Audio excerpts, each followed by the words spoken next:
사랑하는 초업제교회 성도 여러분, 반갑습니다. 김전비 목사입니다. 간밤에도 주님 안에서 평안히 잘 주무셨습니까? 오늘은 2024년 4월 3일 수요일 아침입니다. 오늘 이 한날도 하나님의 영광을 위해 살아가는 우리 모두가 되기를 원합니다. 기도하고 오늘의 말씀 묵상을 시작합니다. 아버지 하나님 감사합니다. 간밤에도 저희들 주 안에서 평안히 쉬게 하시고 또 새날을 이렇게 허락하시니 감사합니다. 오늘 한날도 주의 영광을 위해 살게 하시고 아버지의 뜻을 이루는 한날 되기를 원합니다. 오늘도 말씀의 다스림과 지배를 받게 하시고 내 뜻대로 사는 날 아니라 주의 영광을 위해 주의 뜻대로 살아갈 수 있도록 역사하여 주시옵소서. 이전도 말씀을 함께 나눌 때에 말씀을 증거하는 종의 입술에 성령으로 기름 부으사 아버지의 말씀 잘 풀어 증거하게 하시고 또 말씀 받는 우리 성도님들 큰 은혜 받도록 심령이 다 옥토가 되게 하여 주옵소서. 이 시간을 성령 하나님께 의탁하옵고 우리를 죄에서 구원하신 예수님 이름으로 간절히 기도하옵나이다. 아멘. 사랑하는 성도 여러분, 오늘도 찬송가 165장 주님께 영광, 부활하신 주님을 찬양하고 함께 말씀 묵상을 하겠습니다. 함께 찬송 드리겠습니다.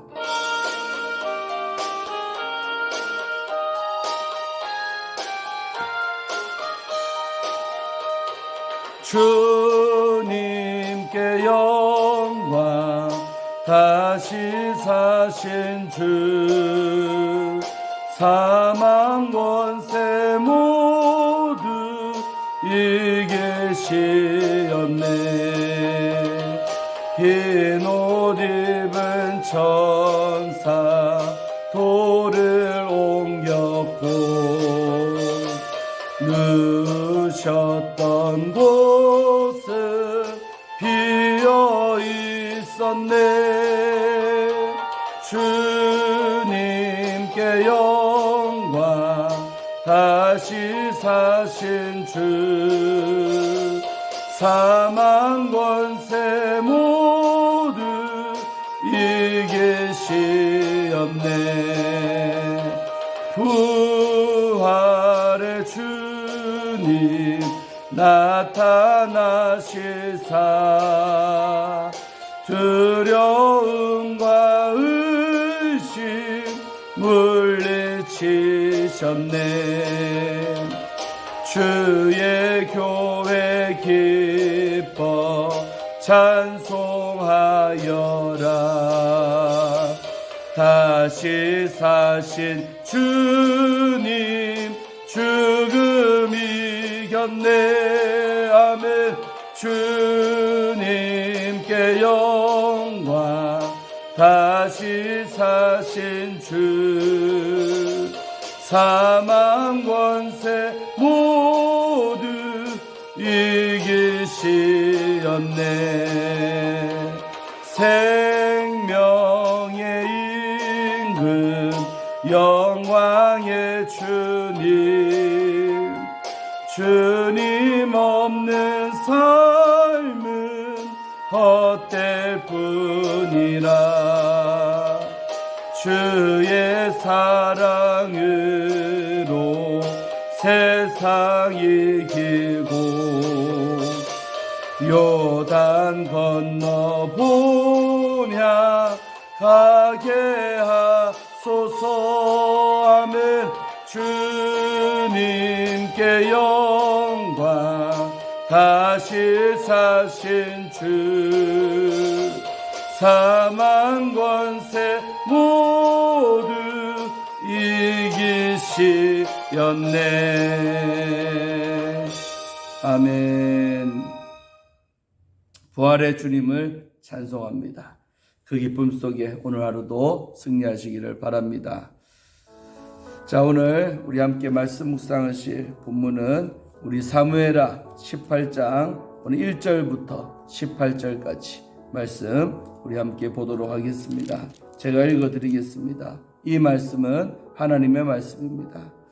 이에 다윗이 그와 함께한 백성을 찾아가서 천부장과 백부장을 그들 위에 세우고 다윗이 그의 백성을 내보낼새 3분의 1은 요압의 휘하에 3분의 1은 수리아의 아들 요압의 동생 아비새의 휘하에 넘기고 3분의 1은 가드 사람 이때의 휘하에 넘기고 왕이 백성에게 이르되 나도 반드시 너희와 함께 나가리라 하니 백성들이 이르되 왕은 나가지 마소서. 우리가 도망할지라도 그들은 우리에게 마음을 쓰지 아니할 터이요 우리가 절반이나 죽을지라도 우리에게 마음을 쓰지 아니할 터이라. 왕은 우리 만명보다 중하시오니 왕은 서읍에 계시다가 우리를 도우심이 좋으니이다 하니라. 왕이 그들에게 이르되 너희가 좋게 여기는 대로 내가 행하리라 하고 문 곁에 왕이 섬에 모든 백성이 100명씩 1000명씩 대를 지어 나가는지라. 왕이 요압과 아비새와 이때에게 명령하여 이르되 나를 위하여 젊은 압살롬을 너그러이 대우하라 하니 왕이 압살롬을 위하여 모든 군지관에게 명령할 때에 백성들이 다 들으니라. 이에 백성이 이스라엘을 치러 들로 나가서 에브라임 숲풀에서 싸우더니 거기서 이스라엘 백성이 다윗의 부하들에게 패하매 그날 그곳에서 전사한 자가 많아 2만 명에 이르렀고 그 땅에서 사면으로 퍼져 싸웠으므로 그날의 숲풀에서 죽은 자가 칼에 죽은 자보다 많았더라. 압살롬이 다윗의 부하들과 마주치니라. 압살롬이 노새를 탔는데 그 노새가 큰 상수리나무 번성한 가지 아래로 지날 때에 압살롬의 머리가 그 상수리나무에 걸림에 그가 공중과 그 땅 사이에 달리고 그가 탔던 노새는 그 아래로 빠져나간지라. 한 사람이 보고 요압에게 알려 이르되 내가 보니 압살롬이 상수리 나무에 달렸더이다 하니 요압이 그 알린 사람에게 이르되 네가 보고 어찌하여 당장에 쳐서 땅에 떨어뜨리지 아니하였느냐. 내가 내게 은 10개와 띠 하나를 주었으리라 하는지라. 그 사람이 요압에게 대답하되 내가 내 손에 은 1000개를 받는다 할지라도 나는 왕의 아들에게 손을 대지 아니하겠나이다. 우리가 들었거니와 왕이 당신과 아비새와 이때에게 명령하여 이르시기를 삼가 누구든지 젊은 압살롬을 해하지 말라 하셨나이다. 아무 일도 왕 앞에는 숨길 수 없나니 내가 만일 거역하여 그의 생명을 해하였더라면 당신도 나를 대적하였으리다 하니 요압이 이르되 나는 너와 같이 지체할 수 없다 하고 창에 손에 작은 창 셋을 가지고 가서 상수리 나무 가운데 아직 살아있는 압살롬의 심장을 찌르니 요압의 무기를 든 청년 10명이 압살롬을 에워싸고 쳐 죽이니라.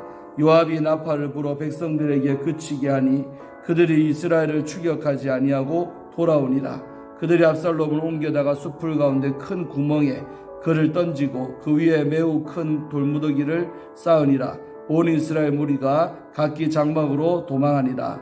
압살롬이 살았을 때 자기를 위하여 한 비석을 마련하여 세웠으니 이는 그가 자기 이름을 전할 아들이 내게 없다고 말하였음이더라. 그러므로 자기 이름을 기념하여 그 비석의 이름을 붙였으며 그 비석이 왕의 골짜기에 있고 이제까지 그것을 압살롬의 기념비라 일컫더라. 아멘. 오늘 이제 18장입니다. 이제 드디어 다윗과 이제 압살롬 사이에 본격적으로 전쟁이 이제 벌어지는 것입니다. 그래서 요단강 건너편 이 마하나임 땅에서 이 전쟁이 이제 벌어지는 것이죠. 자, 오늘 구체적으로 그 전쟁의 양상을 함께 보고 또 그 결말이 어떻게 나는지를 함께 보겠습니다. 자, 1절에 보면 이제 다윗이 이제 싸움 준비하는 거죠. 1절에 이에 다윗이 그와 함께 백성을 찾아가서 천부장과 백부장을 그들 위에 세웠다고 합니다. 천부장, 1000명을 거느리는 대장, 또 백부장, 100명을 거느리는 대장. 한마디로 조직을 이제 짜는 거죠. 조직, 군대 조직을 재정비를 하는 겁니다. 그리고 이제 다윗이 그의 백성을 내보낼새 3분의 1은 요압, 그러니까 전체 이제 군대가 뭐 총원이 몇 명인지는 안 나오니까 모르겠지만 3분의 1은 대장군인 요압 밑에 두고 또 3분의 1은 그 요압의 동생 아비새에게 두고 또 나머지 3분의 1은 가드 사람 이때에게 지휘받도록 이렇게 세 군대로 나눈 거죠. 3분의 1씩 세 장군을 밑에다가 군사들을 붙이는 겁니다. 그러면서 한다는 말이 백성에게 나도 너희와 반드시 나가서 함께 싸우리라. 함께 내가 싸우겠다. 나도 앞장서겠다. 이렇게 말했어요. 자, 그랬더니 백성들이 뭐라고 합니까? 왕은 나가지 마소서. 한마디로 왕은 같이 나가서 싸우면 안 됩니다. 우리가 도망할지라도 그들은 만약에 우리가 패해서 도망가도 그들은 우리에게 마음 관심 없습니다. 오로지 그들이 노리는 것은 다윗 왕이지 않습니까? 대장만 죽으면 전쟁 끝이에요. 그래서 그들은 우리에게 마음을 쓰지 않을 때 우리가 절반이나 죽을지라도 우리가 반이나 다 죽어도 그들은 우리에게 마음 안 쓸 겁니다. 오로지 저들의 타겟은 누굽니까? 다윗 왕 한 명 아니겠습니까? 그래서 왕은 우리 10,000명보다 중하시오니. 참 감동적이죠. 왕은 우리 10,000명보다도 10,000명의 목숨보다 더 귀한 목숨이 왕의 한 생명 아닙니까? 이 뜻이죠. 왕은 성읍에 계시다가 우리를 도우심이 좋겠습니다 라고 함께 출전하려는 그 다윗을 만류합니다. 그래서 다윗이 성읍에 머무르게 됐던 것이죠. 참 백성들이 얼마나 다윗을 아끼고 사랑하는지 여러분 참 감동적인 장면이죠. 그러니까 4절에 왕이 그들에게 그러면 좋다. 내가 너희 말대로 하겠다. 좋게 여긴 대로 내가 하겠다. 그래서 문 곁에 왕이 딱 서 있는 거예요. 그들이 이제 다 출전을 하는 거죠. 싸움하러 나가는 거예요. 그래서 모든 백성이 100명씩 1000명씩 대를 지어 이제 전쟁터로 나가는 장면. 그걸 물고머리 문 곁에서 서서 바라보고 있는 그 다윗의 모습. 자, 선한 예수님의 모습이 보이지 않습니까? 자, 그러고 이때 왕이 총사령관이 아니라 장군 3명을 부르죠. 요압, 아비새, 이때 이 세 사람을 불러가지고 그들에게 명령을 내렸어요. 명령. 중요한 단어가 뭐냐면 명령입니다. 명령. 뭐라고 명령했느냐? 나를 위하여 나 다윗을 봐서 젊은 압살롬을 너그러이 대우하라. 싸우다가 압살롬 만나면 너그럽게 대하라. 이 말이 뭐겠습니까? 죽이지 말라는 거죠. 반역자지만 저 압살롬을 잘 대해주라. 나를 위해서 나 다윗을 봐서 이렇게 좀 대해주라고 그들에게 부탁한 게 아니라 명령을 내린 것이죠. 명령. 그래서 이렇게 왕이 압살롬 위하여 모든 군지관에게 명령할 때에 백성들도 다 들었대요. 이 내용을 일반 군사들 백성들도 다 숙지식 들었다는 거죠. 들었으니까 압살롬을 죽이면 안 된다. 생포해야 된다. 이런 지식을 갖고 이 명령을 받고 그들이 간 것입니다.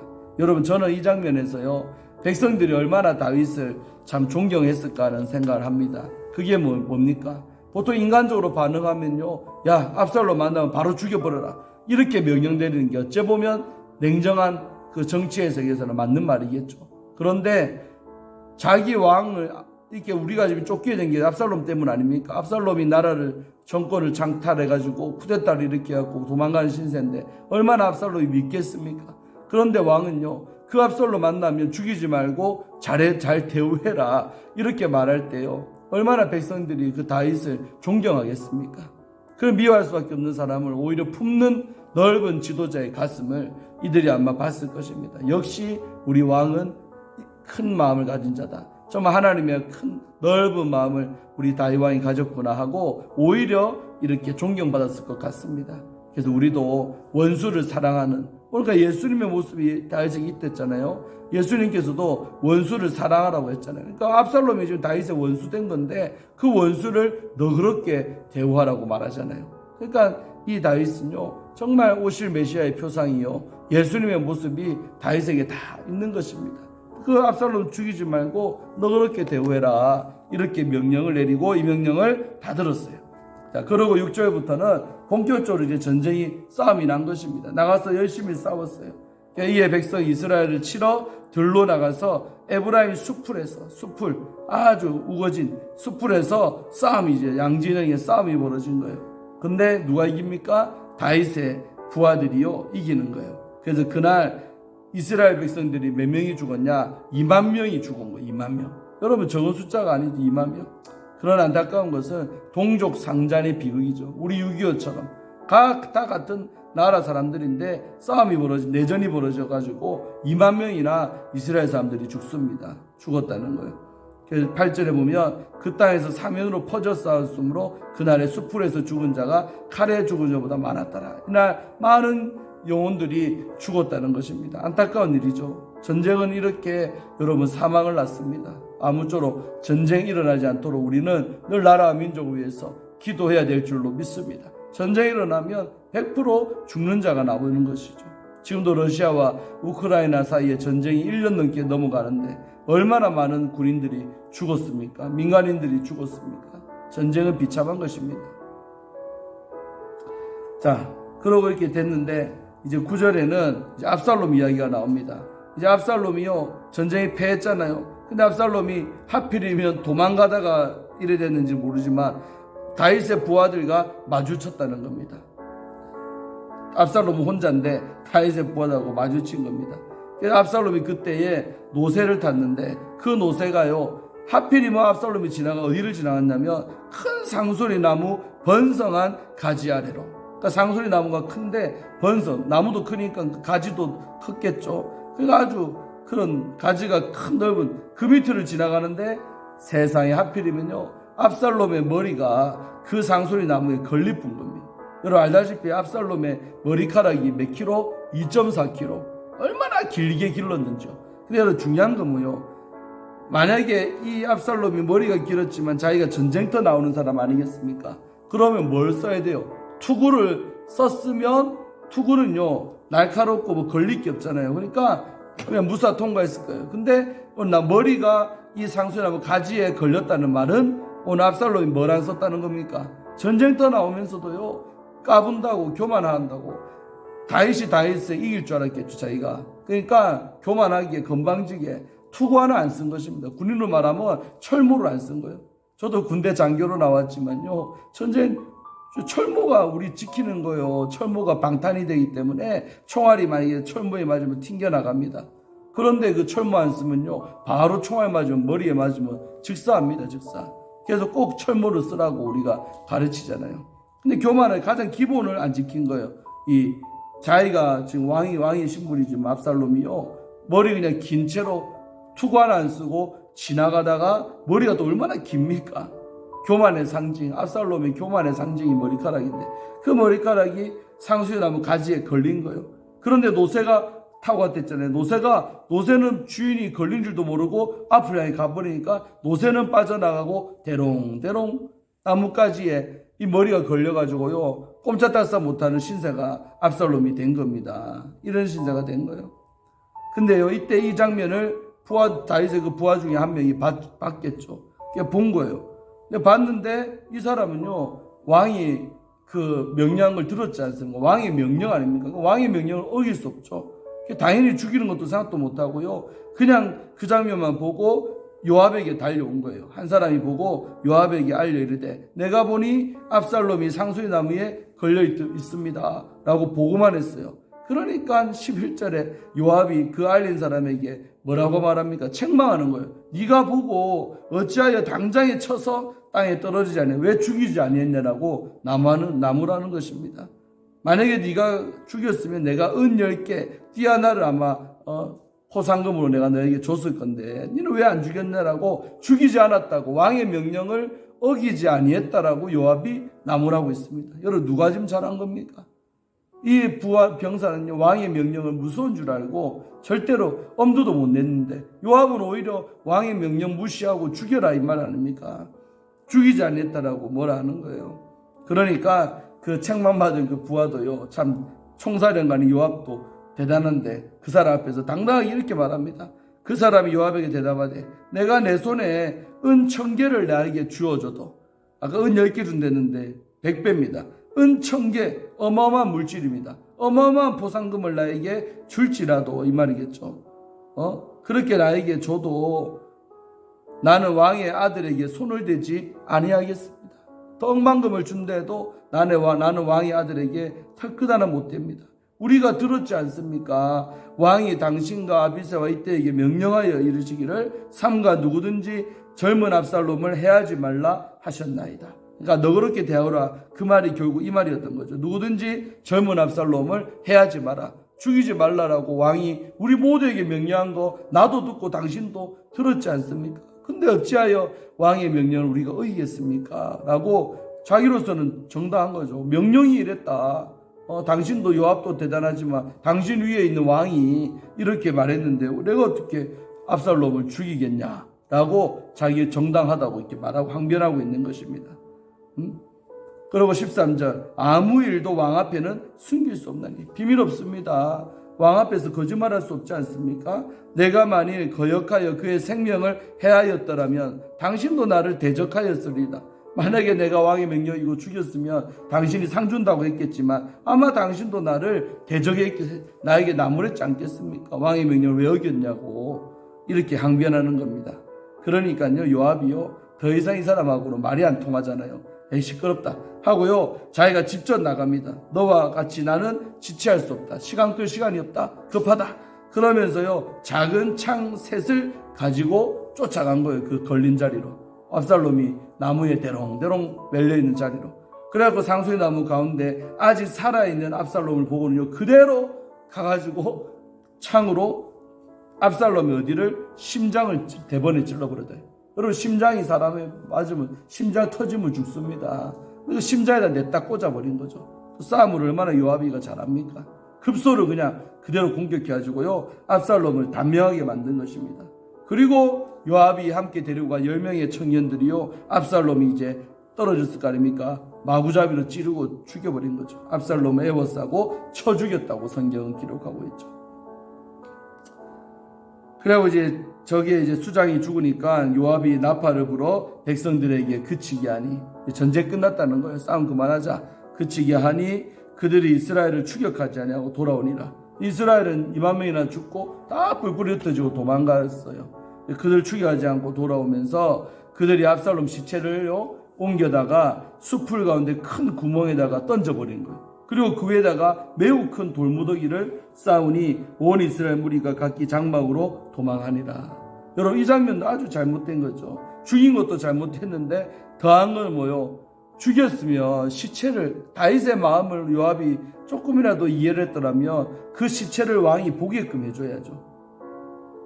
그런데 보지도 못하도록 아예 큰 구멍에다가 던지고 자기 마음대로 장례까지, 장례식도 아니지만 이런 식으로 시체를요 함부로 대한 거죠. 구덩이에 던지고 그냥 돌무더기를 만들어버리고 그게 돌을 한껏 쌓아버린 거예요. 그 18절, 이제 다른 얘기인데, 압살롬이 살았을 때에 자기를 위해서 한 비서관을 딱 세웠답니다. 왜 세웠냐면, 이는 왜 했냐면, 이는 자기 이름을 전할 아들이 내게 없다라고 말하였습니다. 그러니까 압살롬은 아들이 없었는 거예요. 이것이 뭐냐면 저주의 상징이었죠. 그 당시 말했지만 대가 이어져야 축복입니다, 항상. 근데 압살롬이요, 결혼했는데도 아들이 없었던 거예요. 그러니까 내게 내 이름을 전할, 대를 이을 자식이 없다라고 한탄하면서 스스로 그 비석을 지었답니다. 세웠답니다. 그러므로 자기 이름을 기념하여 그 비석에 이름을 붙였다. 뭐라고요? 압살롬의 기념비라고. 그것이 지금까지 왕의 골짜기에 있다라고 기록합니다. 이게 이제 압살롬 이야기의 끝입니다. 그러니까 압살롬은 결국 비참하게 척살당하고 자기 이름 하나 전할 자식이 없어서 돌 하나 세워서 압살롬의 기념비라면서 세웠다는 쓸쓸하고 안타까운 얘기가 나오는 것이죠. 자, 우리 이야기는 여기서 끝이 나고요. 여러분, 뭡니까? 오늘 이렇게 결국 왕에게 반역했던 압살롬이 이 전쟁에서, 마하나임 전쟁에서 비극적으로 죽게 됩니다. 하나님의 심판이라고 할 수 있죠. 그러나 또 우리가 다른 측면에서는 오늘 요압의 태도를 우리는 말하지 아니할 수가 없습니다. 뭐냐? 여러분, 요압이 얼마나 다윗을 무시했는지. 그러니까 어떨 때는 보면 그 라빠 이길 때는 또 다윗에게 영광을 돌리더니, 또 이럴 때는 보면요, 얼마나 요압이요 교만한 사람인지, 교만한 전형을 보여주고 있는 거예요. 지멋대로 아닙니까? 왕이 좀 나 체면 좀 살려다오, 나를 위해서 너그럽게 압살롬 좀 대해다오. 전쟁 나야 돼. 분명히 명령을 했지 않습니까? 부탁이 아니라 명령한 것입니다. 그런데 이 요압은요, 대놓고 왕의 명령을 어긴 것이죠. 얼마나 교만하면 왕의 명령을 어깁니까? 묵살합니까? 결국 요압의 이제 결말 나중에 보겠지만 비참하게 요압도 결국 죽지 않습니까? 결국 이렇게 왕을 명령까지, 왕 위에 교만 떨었던 인물이 요압이라는 사실입니다. 그래서 하나님께서 교만한 자는 반드시 물리치시고 그 결말이 안 좋게 성경은 말하고 있다, 이 말입니다.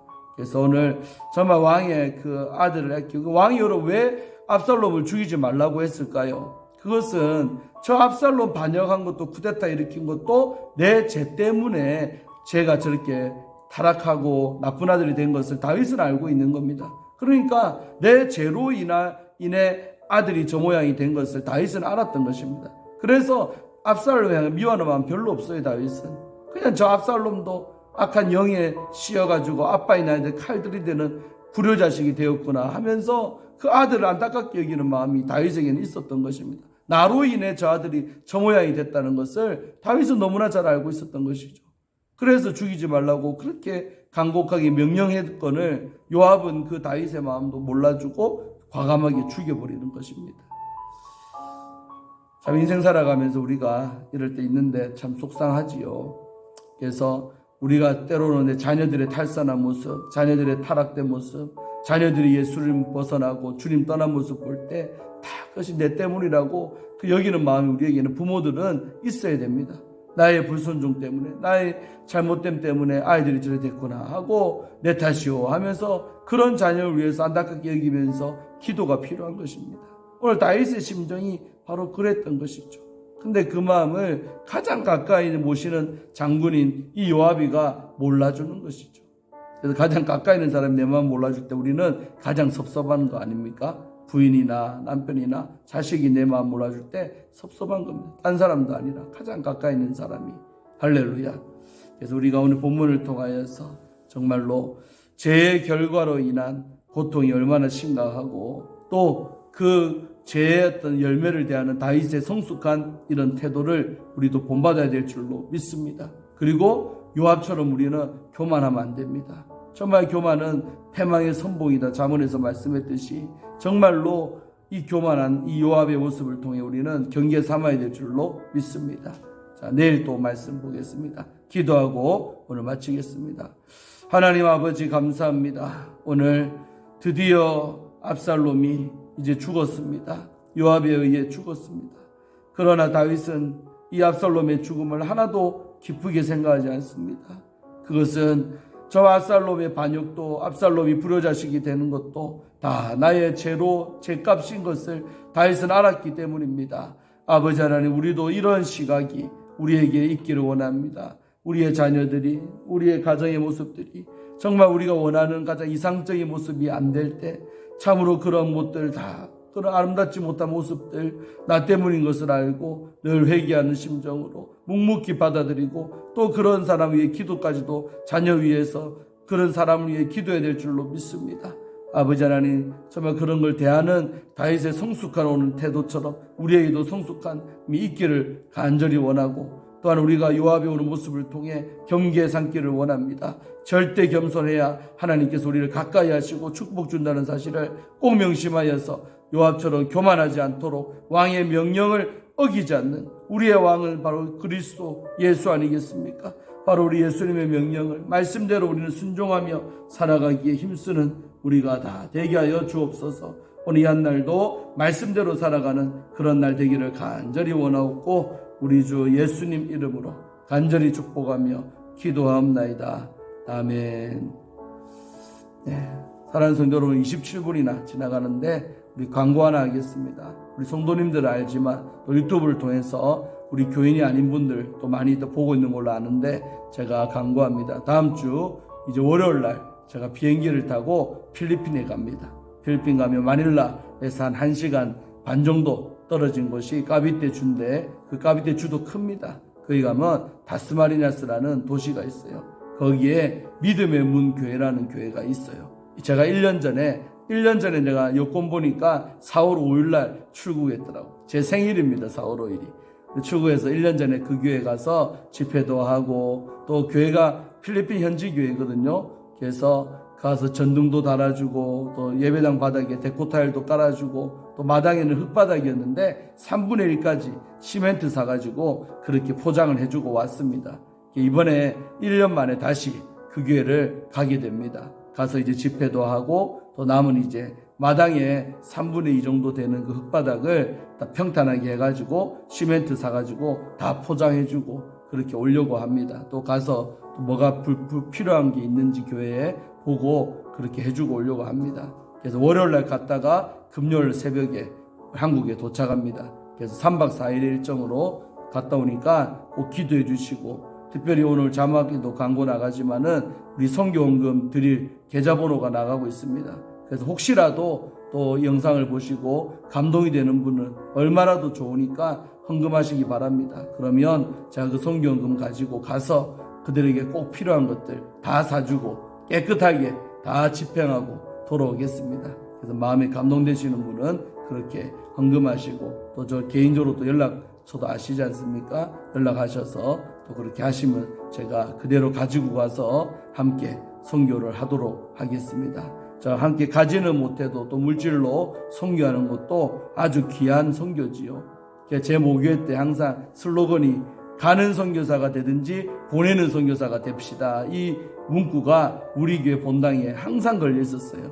그 구절이 지금도 생각납니다. 내가 선교사로 가든지 아니면 보내는 선교사란 말이 뭐요? 나는 가지 못하지만 보내는 선교사, 물질을 보내라는 말이겠죠. 물질로 후원하는 것도 내가 선교하는 것 못지않게 귀한 섬김입니다. 꼭 동참하시는 여러분 되기를 주의 이름으로 축원합니다.